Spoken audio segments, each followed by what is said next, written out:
efectiva en dinero hasta el año 2013, cuando se declare el periodo 2012. Y ya esto empieza a generar algunas preguntas, particularmente en aquellos que van a recibir su salario o que van a empezar a manejar contablemente los efectos de esta reforma tributaria que se aprobó el año pasado, a finales del año pasado. Y precisamente para tratar de profundizar sobre esta temática, está con nosotros Carlos Saúl López, socio de impuestos de la empresa Latinco El Salvador. Vamos a hablar sobre el impacto que tiene esta reforma, cómo deberá enfrentarse y qué es lo que a cada quien le dejará, o trataremos de hablar sobre este tema tan importante ahora que se publica igualmente ya la expectativa del gobierno de aumentar sus ingresos al menos en 150 millones de dólares con esta reforma. Gracias por acompañarnos, Carlos Saúl, un gusto saludarlo. Muy amable, gracias por la invitación.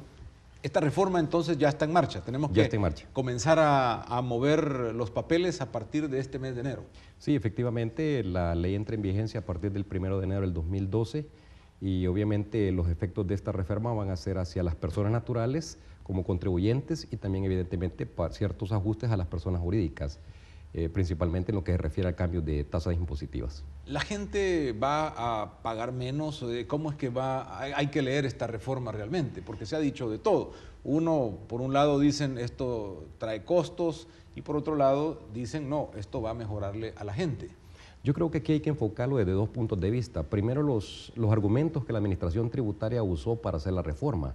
Creo que el argumento fundamental o la exposición de motivos que tiene esta reforma tiene que ver con la cantidad de personas que presentaban las declaraciones anualmente y que evidentemente esto significaba para ellos un proceso de trámite de recuperación de sus impuestos cuando existía un pago adicional. Entonces eso, según lo que ellos argumentan, eran aproximadamente 400.000 declaraciones que las personas presentaban y reclamaban todos los años en devolución.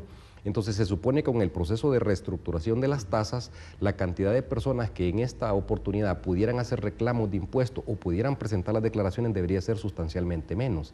Y obedece a que, en principio, la reforma incorpora ahora que las personas naturales estrictamente asalariadas que tengan salarios menos de $60,000 pudieran no declarar. ¿Por qué?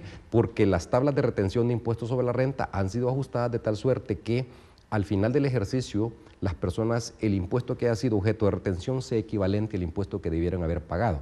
Por supuesto, esto no necesariamente encaja en todos los niveles. Por ejemplo, en los últimos tramos, las personas que probablemente han sido objeto de retención van a terminar pagando una diferencia, por una razón bien simple, porque la tasa ahora aumenta del 25 al 30.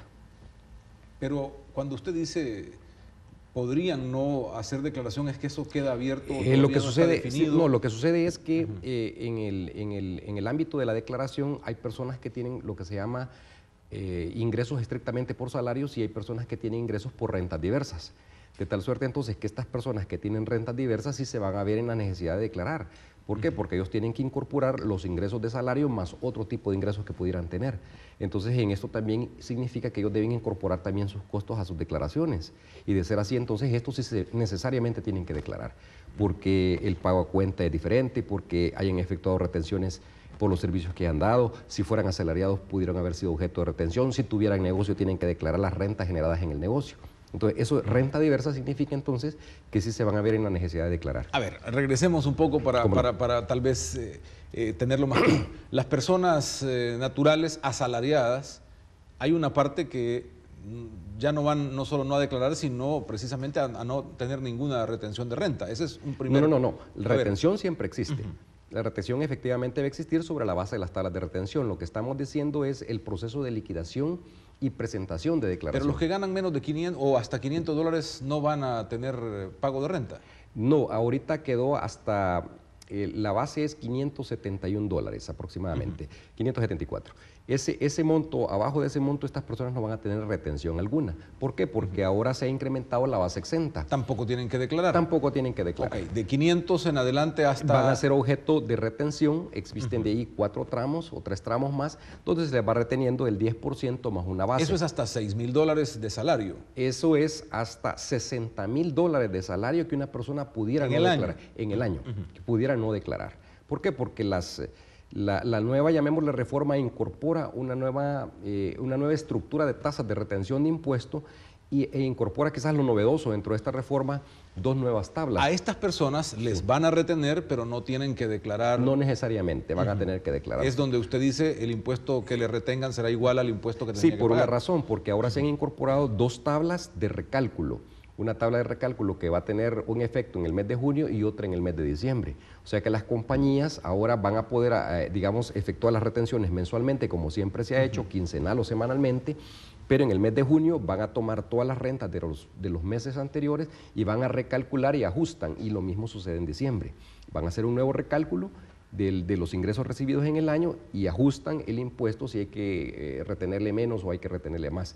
Entonces, al final del ejercicio, las personas que han recibido sus rentas, el impuesto retenido prácticamente va a ser el equivalente. Entonces, estos no van a pedir devolución o podrían no necesariamente ni siquiera presentar declaración. No necesariamente van a presentar por esa misma regla, porque la regla ahora es que abajo de 60,000 una persona estrictamente asalariada no necesariamente tiene que presentar la declaración. En ese rango de 574 a $5,000 o más o menos, ¿los asalariados están pagando más o van a pagar menos impuesto?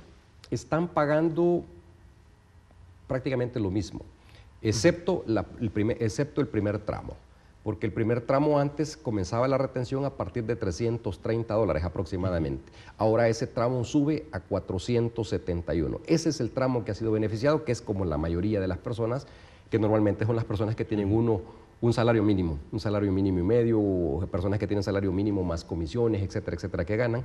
De estas personas prácticamente ya no van a ser objeto de retención. ¿Por qué? Porque ha subido la base. Hablando de eso que se le suma al salario, es decir, ahí hay a veces comisiones, horas extras, bonificaciones, aguinaldos, vacaciones. ¿Esto cómo va a ser manejado? Exactamente igual que el proceso anterior. Le lleva a la siguiente tabla le puede llevar a la siguiente tabla. Por ejemplo, pensemos en una persona que tiene salario base más comisión. En un mes puede tener una cantidad importante de ingresos. Evidentemente, si la cantidad de ingresos suma lo suficiente como para que pase al tramo tercero, entonces le aplican el 20 o hasta el 30. Y ese más o menos es el esquema. Si solo tuviera la base, por decir, le va a aplicar probablemente el 10. Entonces, lo importante es que independientemente que tenga un comportamiento errático en sus ingresos, al final de cuentas, como decía, lo clave ahora en este proceso de la reforma es que existe una tabla de reajuste o de recálculo, y esa es la que va a permitir que la persona determine, el contador de la compañía determine cuál es exactamente el impuesto que le hubiera tocado por los ingresos percibidos en el año o en los 6 meses. El no tener devolución en esto simplifica, digamos, para la persona la pérdida de cierto tiempo, preocupación, búsqueda de recibos, comprobantes. Eso tiene un valor, estoy claro en eso, pero la devolución en sí que existía antes también era algo que la gente como recurso también lo veía como un beneficio porque recibía un dinero. Sí, pero lo que resultaba es que le estaban reteniendo más de la cuenta. Si usted hace el análisis de las tablas de retención que existían a las actuales, resultaba que a las personas le retenían más. Entonces, al final, ¿en qué se convertía esto? En un problema. ¿Por qué? Porque la persona llegaba, pasaba 1, 2, 3, 4, 6 meses solicitando que le devolvieran su dinero. Muchas veces estábamos sujetos a la discrecionalidad del funcionario público, que a veces por un pequeño dato hacía que modificara la declaración, que regresara, el Estado después argumentaba que no tenía dinero, entonces se volvía una pena, aunque probablemente era un incentivo para retirar ese dinero, pero al final era una pena. Y el Estado también vivía justificándose que nunca tenía dinero, o que no podía, o que estaban revisando, tenían toda una estructura de personas revisando declaraciones, y por no decirlo, a veces le hacían hasta la vida imposible a uno. Entonces yo creo que al final de cuentas hemos ganado las dos partes. Tanto el Estado se supone que va a ser más eficiente con esta reforma y las personas no vamos a tener la necesidad de ir a perder nuestro tiempo en algunas circunstancias ante el gobierno queriendo reclamar un recurso que era nuestro y que nos habían retenido de más. Para el Estado se supone es un beneficio el reducir esfuerzo también para estar revisando cada una de estas declaraciones, papelería, etcétera. Sí, exacto. O sea, yo creo que el Estado va a tener siempre que revisar porque evidentemente siempre va a haber personas que declaran, como decía el caso de las rentas diversas, las personas asalariadas, claro, pero va a ser sustancialmente menor. Entonces, lo que deberíamos de esperar es que haya una mayor eficiencia por parte del Estado y una mayor satisfacción por parte de nuestro, en tanto que no vamos a tener prácticamente que estar haciendo reclamos y que muchas veces, como decía, nos significaba varias idas a Hacienda. Entonces yo creo que al final de cuentas es un ganar-ganar. En la categoría de rentas diversas, entonces la situación queda igual. Igual, sí, Solo que ahí sí se aumenta el impuesto. De 25 al 30%, por supuesto. De hecho, ese mismo ajuste es el mismo ajuste que se ha incorporado para las personas jurídicas también, o sea, las sociedades. El tipo de tabla que nosotros tenemos para personas naturales es un tipo de tabla progresiva. En la medida que las personas van ganando más, van declarando más. La diferencia entre la nueva tabla y la tabla anterior es que cuando usted llegaba al 30%, o llegaba al 30% o llegaba al incremento al 30%, usted terminaba ajustando su impuesto al 25%. Ahora no, la tabla sigue progresiva y entonces al final de cuentas usted va a terminar pagando el 30%, que es la nueva tasa de impuesto. Esto ya entra por ese rango de rentas diversas a un rango donde hay inversiones, donde hay salarios, pero también hay posibilidades de crear pequeñas empresas. Claro. Este mundo un poco más de comercio, probablemente. ¿Es una limitante este 30? ¿Va a ser un impacto fuerte en la gente que está en este nivel de rentas diversas como para decir esto? Pues claro, ahí también por rentas diversas se generarán algunos otros empleos pequeños o muy pocos, pero al final sí es un impacto fuerte. Bueno, la reforma también incorpora un elemento que las personas o las empresas, llamémosle en general, cuyas rentas no excedan de $150,000 en el año, van a seguir pagando la tasa del 25%. Si aquellas personas excedieran de 150,000, entonces van a comenzar a pagar el 30%. Evidentemente, por su pregunta, yo creo que cualquier persona o cualquiera de nosotros que sufre un impacto de un 5% al inicio, pues tiene que ser un impacto que lo siente relativamente fuerte. Yo creo que el 5% puede ser mucho, puede ser poco, dependiendo de los ojos como lo veamos y de cómo nos puede afectar. ¿Cómo nos ubica en la región? ¿Ustedes conocen muy bien esto? Por ejemplo, en el caso de Guatemala la tasa es el 31%. Entonces, digamos que estamos en un rango promedio aceptable. Yo más bien creo que el tema es un tema cultural. Las personas no hemos estado acostumbradas a querer pagar un impuesto, quizás por razones de tipo, quizás llamémosle político, económico, es decir, muchas personas desconfían que los gobiernos hacen uso eficiente y adecuado de los recursos. Entonces, por eso que las personas son reacias o somos reacias en algunas circunstancias en pagar un impuesto, porque no vemos eso convertido en una obra. Pero en principio estamos dentro de un rango promedio de lo que los países centroamericanos tienen como tasas de impuestos sobre la renta. O sea, ¿qué pasa con las cosas que una persona de renta diversa puede declarar como gasto? Hay ahí modificaciones también importantes porque es la lucha siempre, ¿no? Es la lucha toda buscar la vida. De qué manera se va a pagar menos impuestos y del Estado por su lado ver cómo hace que uno pague más. En principio las deducciones siguen siendo las mismas, los $800 de gastos médicos, los $800 de colegiatura, los gastos de donaciones que usted pueda tener a alguna entidad de beneficencia. En el caso particular, en la reforma del 2010 se incorporó que uno puede deducir las contribuciones que uno dé al Seguro Social por la persona de servicios domésticos en la casa. Esa es una incorporación que se hizo, que creo que las personas deben de usar. Y la persona de renta diversa obviamente tiene el derecho a deducir todos los gastos de su negocio, que tienen una relación directa con la fuente de ingresos que él genera. Entonces, prácticamente... Pero sí, he oído ahí que por lo general el costo de combustible solo le aceptan la mitad, que le aceptan solo la mitad del gasto de celular. Sí, claro. Entonces, ¿eso es ley o esas han sido modificaciones? Sí, es una modificación que entró en el 2010. Tiene un fundamento, no puedo decir que sea el correcto, porque más me parece que es una decisión más salomónica que una decisión precisa.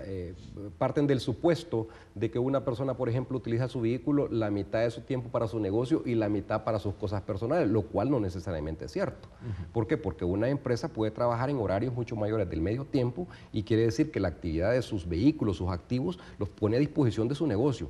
Evidentemente, en algunos casos las personas las utilizan para sus cosas personales, pero no es la mayoría, lo principal es el negocio. Me parece que esa medida puede ser muy dura en relación a un empresario, como puede ser precisa en aquellos casos donde probablemente se abuse, pero yo más bien creería que eso no es una medida muy precisa. Yo más bien creo que hay que estudiar